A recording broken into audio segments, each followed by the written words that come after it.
Hey, this is Heather with Yellow Ribbon Crafts, and I wanted to show you a new way of doing short rows. I was trying to figure out a way to make this diamond in my Selena pattern, and I wanted to use a short row technique that was really nice and tight and neat, and I really wasn't finding anything that I liked. So I was playing around and I discovered a way to make these nice tight short rows. When I went online, I tried to figure out what it would be called because I wanted people to be able to go and look at really great illustrations and be able to replicate what I did. And I couldn't find a name for it. I couldn't find a description for it. So this might be its own thing, but the closest relative is a Japanese short row. Let me show you what I am talking about. So in your instructions, whenever you're doing short rows, you usually get to a certain point and they tell you to do a wrap and turn, where you take the stitch off, you bring the yarn around the stitch, and then maybe you continue back across. With Japanese short rows, they would have you knit that stitch and then put a pin of some sort here before you continue back across. And then when you come back, you know, and you're starting to hide all the wraps, which you would typically do if you were doing wrap and turns, you come to the pins, you pick up that piece of yarn or that area, stick it on the needle and knit it together, and it's all nice and neat and tidy. But the issue is you've got all these pins through your whole project. So like, look how many wrap and turns or many turns I would have done. I'd have 6 pins sticking out, flopping all over my work right now if I was doing Japanese short rows. But instead, that's not exactly what I'm doing. I am still knitting this stitch, so whatever stitch the instructions tell you to wrap and turn, you would knit. When you turn your work,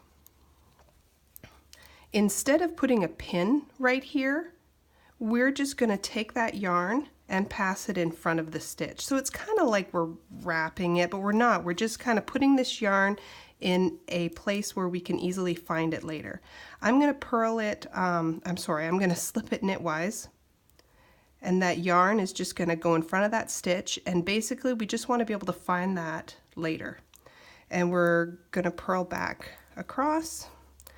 And so I showed you how to turn your work to get ready for this short row technique when you're on the right side of a stockinette piece. And now I'm going to show you how to turn your work when you're on, whoops, I went too far. Let me just go back a little bit. Okay, so our instructions say to do a wrap and turn 3 stitches from the last turning point. So here's the last turning point right here. It's hard to see, but this is where your stitch usually would have been wrapped and turned. This one right here. We got 2 more stitches. We're just going to purl that stitch. So we got 2 left on our left needle. We purled this stitch and we're going to turn. In the Japanese short row method, they would have you put a little pin here and then you would knit on the way back. Instead, we're going to take this yarn and pull it to the front of the work so we can find it easily later. And we'll slip this stitch purlwise and keep on knitting across. Don't mind me, because in our instructions for this pattern we need to do a little decrease here. And if you haven't noticed, I am I think it's called Continental Mixed Knitter. So typically you would have done a knit 2 together right here. I end up doing a slip and then knit 2 together, and then so typically you would have to slip your stitches to have them seated this way, and then you can do your slip knit, whereas I just basically you do my left leaning decrease is a knit 2 together. But that's besides the point. Okay, so now we're to the point where we've run out of room on either side of our little band here, and we're going to start working these stitches back into our work. When we get to it, here's that yarn that we wanted to be able to find later, right? It's just at the front of our work. Let's pick it up and put it on our needle And because of the direction that we slipped that stitch earlier, we don't have to, we're going to treat it like a slip-slip knit, but we're just able to slip our needle in there and knit those two stitches together. And see what happens? That yarn that was hiding in front now slips to the back and is hidden up in our work, and we can just knit the next stitch. Happens because of the pattern. We're doing another turn right here. So it's easy. I knit all the way to the end. Instead of doing a wrap and turn, I'm just going to pull that yarn to the front so I can find it easily later.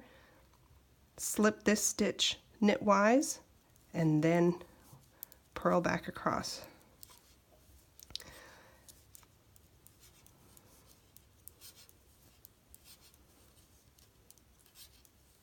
Here we are.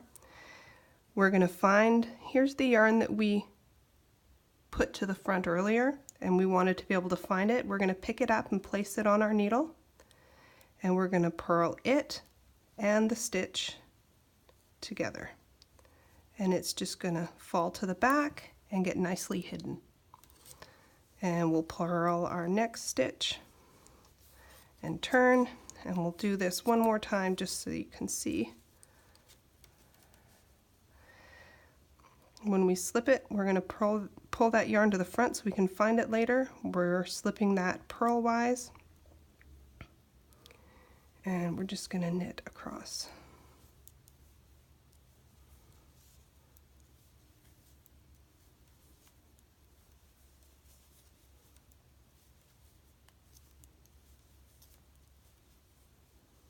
Here we are at our last turning point. Here's that yarn that we wanted to be able to make sure we found. Pick it up and put it on our needle and basically do a slip-slip knit on those two pieces of yarn. There we go. Again, picking that yarn that we wanted to find, and we put it at the front of our work, picking it up, placing it on the needle, inserting our needle, and knitting those together as if we're doing a slip-slip knit. Knit the next, and then we're going to return. Again, putting our, and I'm calling this the front, I'm meaning the right side. Pulling the yarn to the right side of your work, slipping it, and then we're going to purl all the way back. We just want to be able to find it easily without having to use all those pins. So we get the look of the Japanese short rows without having to use the pins. We're pulling this yarn that we placed in the front of our work, on the right side of our work, so we could find it later, placing that up on the needle, purling those together. Here's another one. Here's that yarn. We wanted to make sure we could find it. We put it to the right side of our work.